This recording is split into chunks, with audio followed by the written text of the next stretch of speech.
किया है। एक बहुत प्यारी कथा स्मरण आ रही है। उसमें गुरु के पास ज्ञान बहुत था, शिष्य के पास नहीं था, लेकिन भगवान से मिलाने का कार्य जो है शिष्य ने किया। तो आइए गुरुदेव के चरणों में यह वंदना निवेदित करते हुए कथा में हम प्रवेश करें। सारे तीर्थ धाम आपके चरणों में, सारे तीर्थ धाम आपके चरणों में, हे गुरुदेव प्रणाम आपके चरणों में। सारे तीर्थ धाम आपके चरणों में, हे गुरुदेव प्रणाम आपके चरणों में।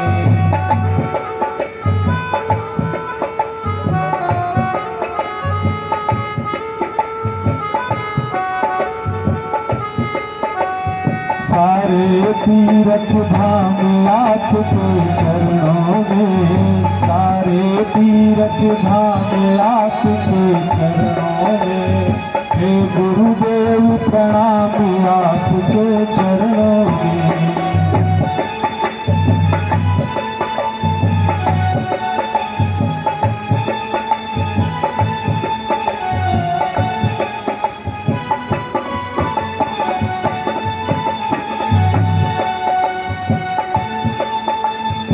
जन्म, आगे की लाइनों को ध्यान सुनिएगा। जन्म के दाता मात पिता है, आप कर्म के दाता है, आप कर्म के दाता है। जन्म के माता, जन्म के दाता मात पिता है, आप कर्म के दाता है, आप कर्म के दाता है। आप ही ईश्वर से मिलाते, आप ही भाग्य विधाता है, आप ही भाग्य विधाता है।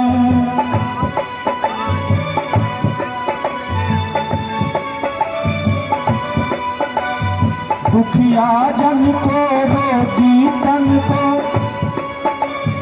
मिलता है आराम आपके चरणों में, हे गुरुदेव प्रणाम आपके चरणों में, हे गुरुदेव प्रणाम आपके। सारे तीर्थ धाम आपके चरणों में, हे गुरुदेव प्रणाम आपके चरणों में।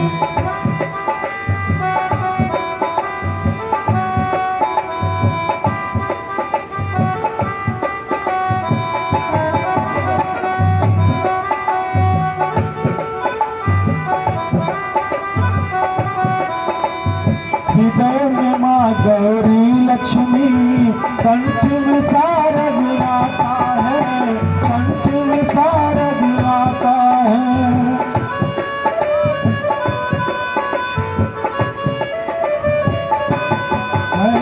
जो भी मुख से वचन कहे वो वचन सिद्ध हो जाता है, वचन सिद्ध हो जाता है।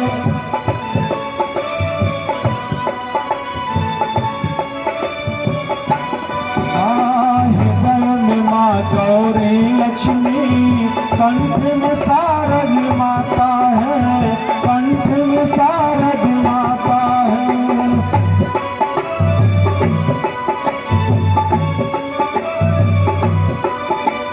जो भी मुख से वचन कहे वो वचन सिद्ध हो जाता है, वचन सिद्ध हो जाता है।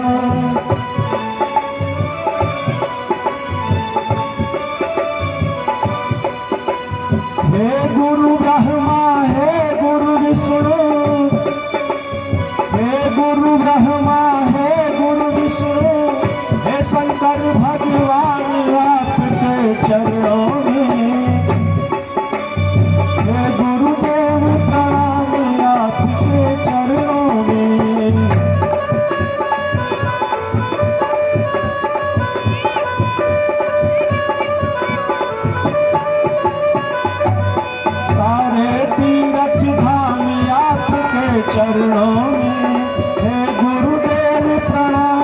आपके चरणों में।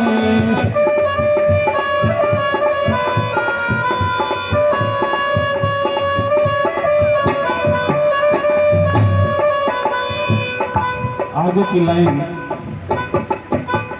निर्बल को बलवान बना दो, मूर्ख को गुणवान प्रभु, मूर्ख को गुणवान प्रभु।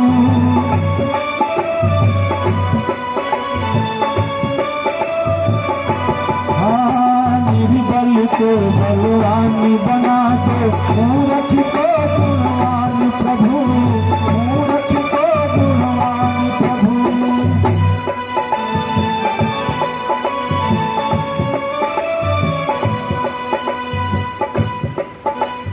देव कमल वंशी को श्रीमान का दो वरदान प्रभु, मान का दो वरदान प्रभु।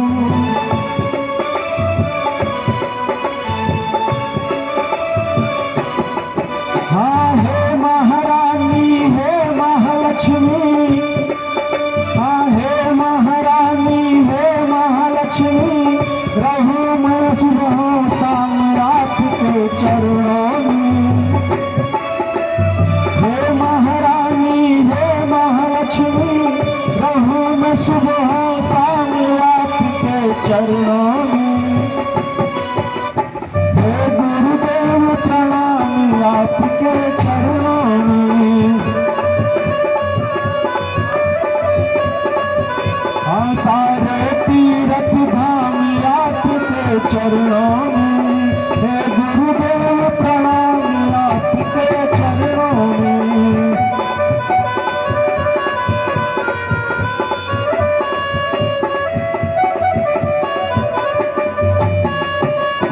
सारे तीर्थ धाम आपके चरणों में। हे गुरुदेव प्रणाम आपके चरणों में।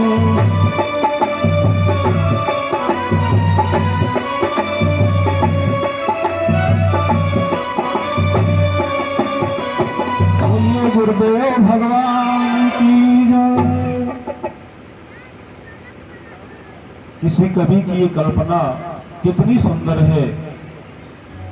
गुरुदेव भगवान के श्री चरणों में निवेदन में जो टूटे फूटे शब्दों का संग्रह करके जिस कवि ने इस कल्पना को किया, कितनी सुंदर है कि जन्म के दाता मातु पिता है, आप कर्म के दाता है। माता पिता तो सिर्फ जन्म देते हैं और कर्म प्रदान करने वाले गुरु भगवान ही होते हैं। इसीलिए जन्म के बाद बच्चों को गुरुदेव जी के चरणों में दे दिया जाता है कि जिससे इसको ज्ञान भी कुछ हो जाए। और किसी भी जीव का परम कर्तव्य है कि वह ज्ञानी बने। बिना ज्ञान के कुछ काम होने वाला नहीं है। भगवान श्री रामचंद्र जी कल श्रृंगवेरपुर में निवास किए थे। श्रृंगवेरपुर कथा बहुत आगे है, इसलिए सीधे हम लोग कथा में ही प्रवेश करें। श्रृंगवेरपुर में जब भगवान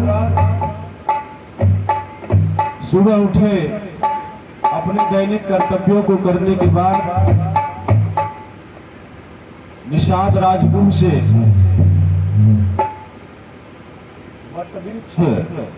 वट वृक्ष का जो है दुग्ध मंगाए, अपने केसों को संवारे और उसी की जटाओं का ही मुकुट बना लिया।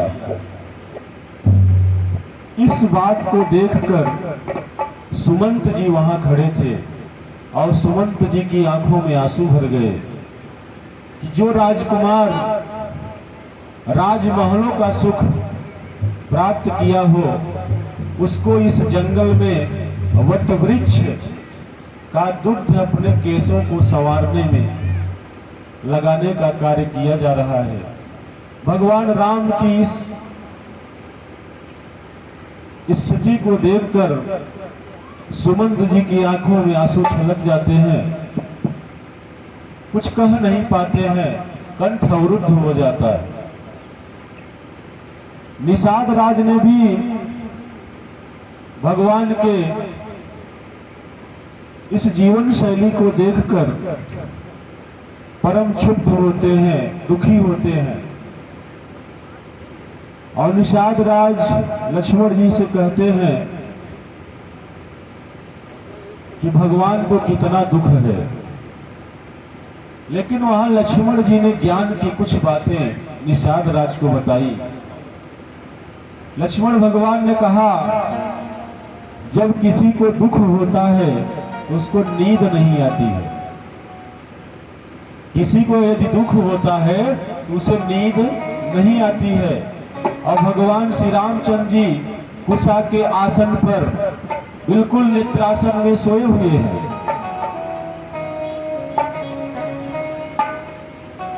कुशा के आसन पर भगवान राम बहुत प्यारी नींद ले रहे हैं। और निषाद राज को कहते हैं कि भगवान के जीवन में कितना कष्ट है। यदि भगवान के जीवन में कष्ट होता तो क्या इस प्रकार से नींद आ जाती?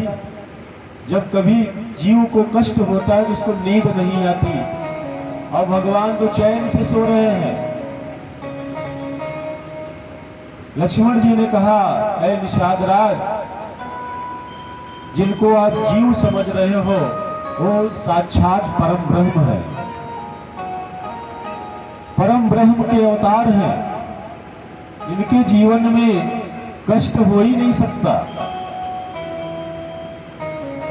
सुख और दुख के जो दाता हैं उनको दुख कभी आ ही नहीं सकता।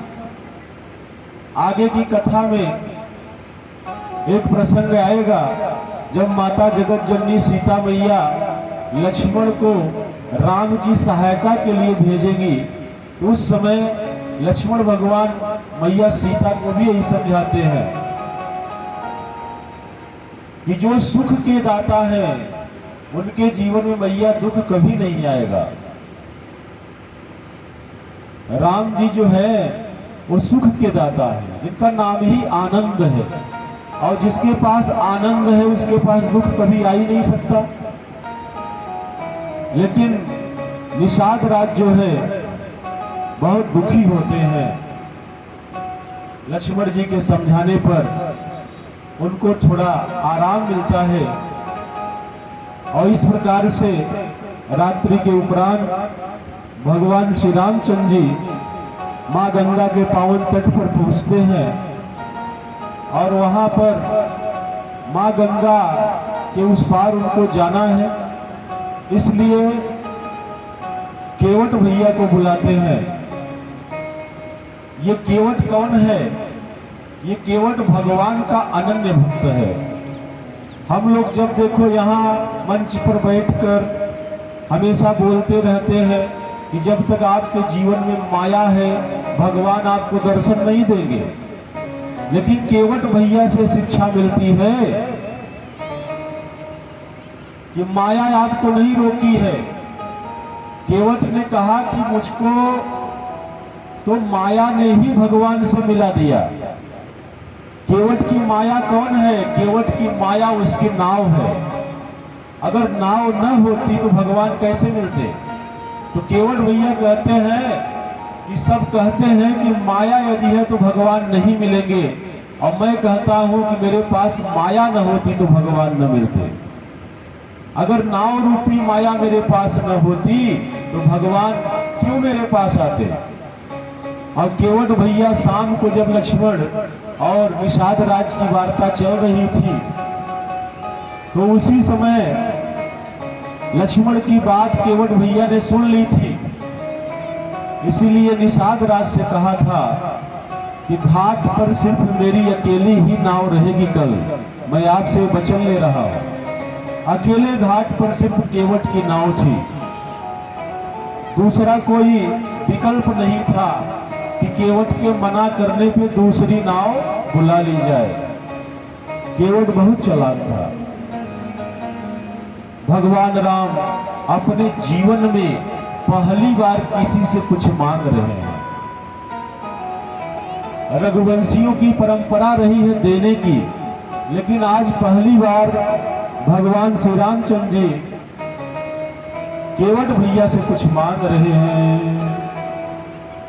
अरे मांगी नावे न केवटुआना, कहीं तुम्हारे मरम में जाना।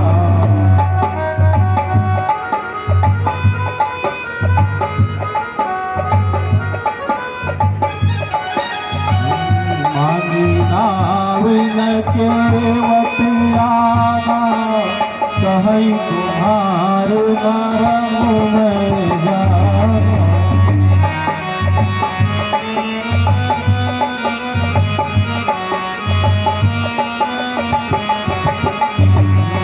चरण कमल रज कहु सब कहई, अमानुष करनी मूर्ख चुकई।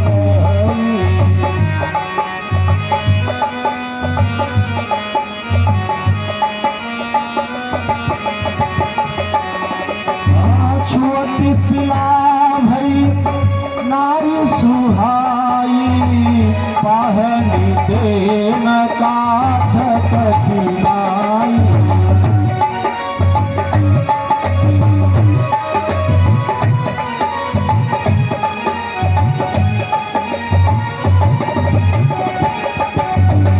करनी मुनि घरनी होई जाई, बाट परई मोरी नाव उड़ाई।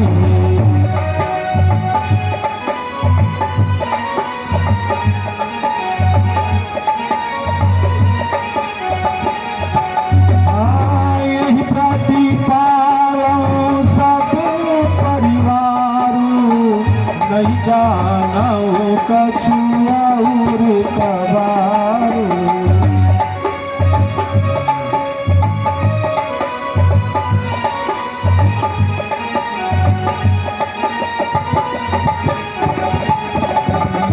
जो प्रभु वसीगा चहु, मोहि पद पदुमि पखार।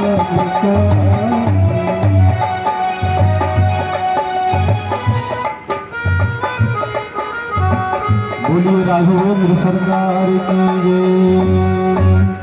मांगी नावी न केवटियाना, कहीं तुम्हारी मरम में जाना। केवट भैया ऐसे वचन बोल रहे हैं कि मांगी नाव न केवटियाना। भगवान श्री रामचंद्र जी जब केवट को नाव लाने के लिए कहते हैं तो केवट लेकर ही नहीं आता है, और उल्टा कहता है कहीं तुम्हारे मरम में जाना। है प्रभु, मैं आपके मरम को भली भांति जानता हूँ। लक्ष्मण भैया बगल में खड़े थे। लक्ष्मण भैया ने कहा, मन में विचार किया कि मैं जिनके साथ 24 घंटे रहता हूँ, आज तक मैं उनके मर्म को नहीं जान पाया, और अभी ये कल मिला है और आज कह रहा है कि मैं तुम्हारे सारे मर्म को जानता हूँ।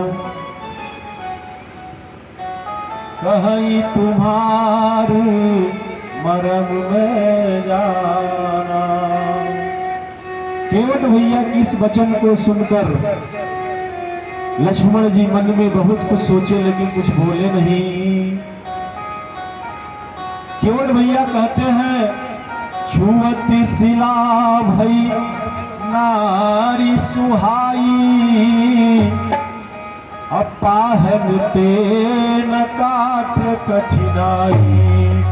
अरे प्रभु, आपके स्पर्श मात्र से पाषाण स्त्री रूप में बदल गया।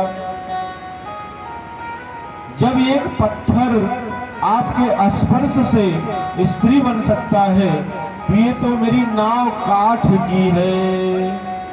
और कैसी काठ जो दिन रात पानी में चलती रहती है और पानी में चलने की वजह से बहुत ही मुलायम हो गई है, और इसको तो आप स्पर्श करेंगे तो ये तुरंत नारी बन जाएगी।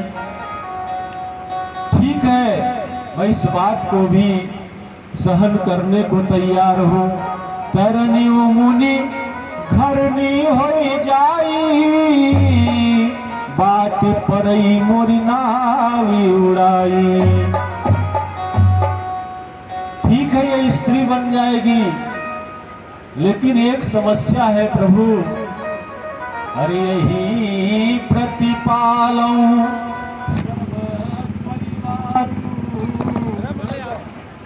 यही प्रतिपालऊं सब परिवारों, और नहीं जानऊं कछु और कबारू। हे भगवान,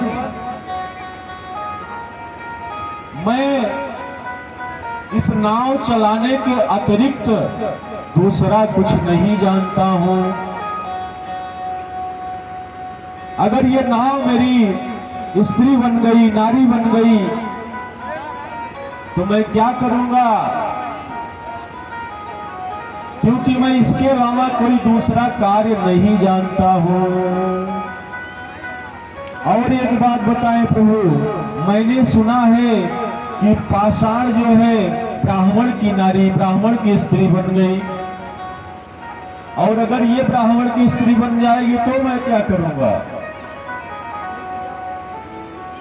केवट भैया कहते हैं एक घर में नारी है, बच्चे हैं, उसका मैं पालन कर ही नहीं पा रहा हूं, और एक और आ जाएगी और घर लेकर इसको जब मैं जाऊंगा तो घर वाली कहेगी कि तूने नाव बेचकर ये दूसरी स्त्री कहां से लाई?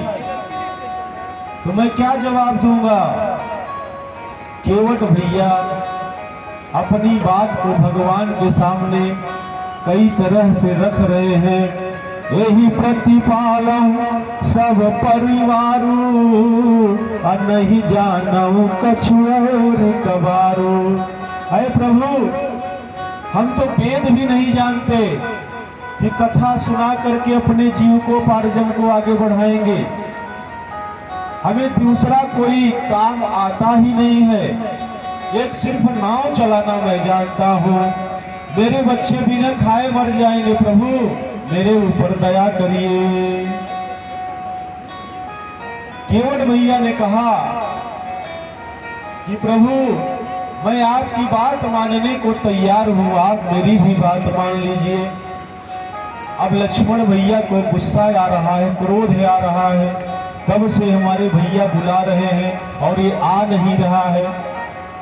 लक्ष्मण भैया भगवान राम से कहते हैं ये कौन है जो तुम्हारी बात नहीं मान रहा है? भगवान राम ने कहा ये मेरा भगत है, मेरा भगत है।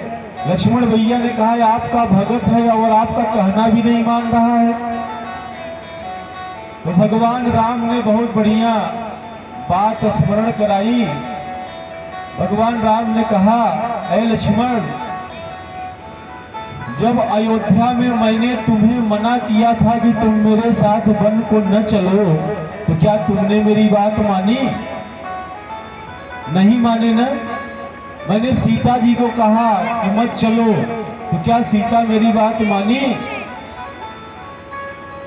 जब अयोध्या से मेरी बोहनी ही बिगड़ गई है, हाँ अयोध्या से मेरी बोहनी बिगड़ गई, तो अब ये केवट नहीं मान रहा है तो कौन सी बड़ी बात है? ये भी मेरा भगत है। अब केवट जो है बस एक बात पे अड़ा हुआ है कि जो प्रभु पारी अवसी गाछ हूँ, और मोहि पद पदुमि पखारन कहूँ। है प्रभु, अगर आप उस पार जाना चाहते हैं तो आप एक बार कह दीजिए कि मैं आपके चरणों को पखार लूं।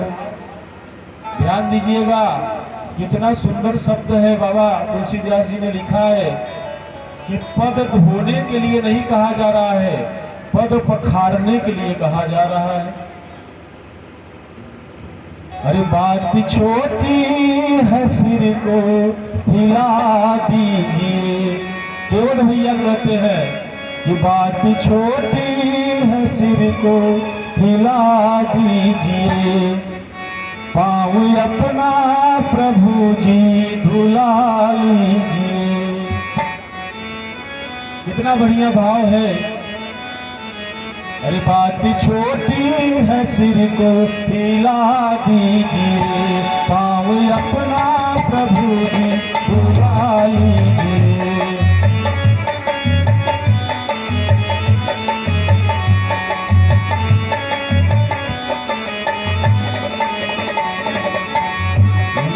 छोटी है, सिर को हिला दीजिए। पाँव अपना प्रभु जी धुला लीजिए।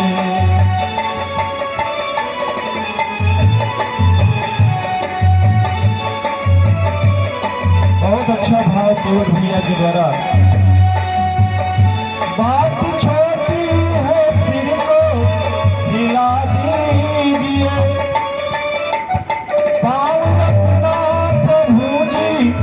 भुला लीजिए। बात छोटी है, सिर को हिला दीजिए। पाँव अपना प्रभु जी धुला लीजिए।